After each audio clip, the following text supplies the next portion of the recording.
Europe 1, 8h31. Le vrai faux de l'info de la matinale avec un Laurent Guimier plus réactif que jamais. Laurent, vous avez entendu les propos de Ségolène Royal sur l'écotaxe dans le journal de 8h.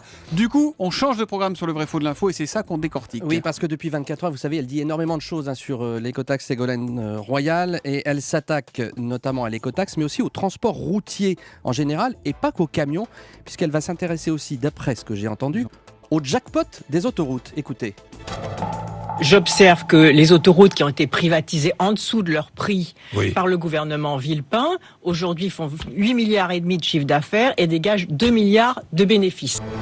Alors, quand Ségolène Royal affirme que les sociétés d'autoroutes font 2 milliards de bénéfices pour 8 milliards de chiffre d'affaires, c'est vrai ou c'est faux ? C'est pas mal déjà, un 2 sur 8. Eh bien, c'est totalement vrai.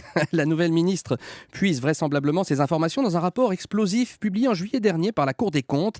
Les sages qui ont épluché sur 130 pages les relations entre l'État et les sociétés concessionnaires d'autoroutes ont tenté de mettre à plat les comptes des autoroutes. On a tous la même idée en tête, hein. Les concessionnaires se gavent au péage alors que les autoroutes sont amorties depuis longtemps. Il y a beaucoup de fantasmes sur la question, alors la Cour des comptes a mis les choses au clair. En 2011, dernier chiffre présent dans le rapport, les 7 grandes sociétés concessionnaires, c'est 95% du marché, ont réalisé un chiffre d'affaires au péage de 7,6 milliards d'euros. Là, on est tout près des 8 milliards de Ségolène Royal. Et leur résultat net, c'est le terme comptable pour décrire les bénéfices en langage courant, s'élevait la même année à 2 milliards 64 millions d'euros. Là encore, on est dans les clous. De tête comme ça veut dire qu'on est à plus de 30% de bénéfices. Exactement. Ça, la ministre accuse également le gouvernement Villepin d'avoir sous-évalué ces sociétés quand elles ont été privatisées. Alors la critique récurrente à gauche, mais que n'aborde pas la Cour des comptes. Si l'on se borne à regarder le chiffre d'affaires et les bénéfices, effectivement, les sociétés d'autoroutes sont de simples vaches à lait.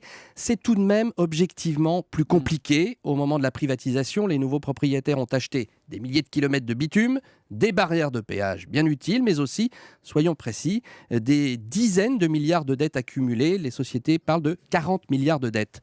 Cela dit, la Cour des comptes le dit en toutes lettres. Sur 10 ans, si l'on prend l'ensemble des bénéfices, les sociétés d'autoroutes ont été beaucoup plus profitables que la moyenne des entreprises françaises.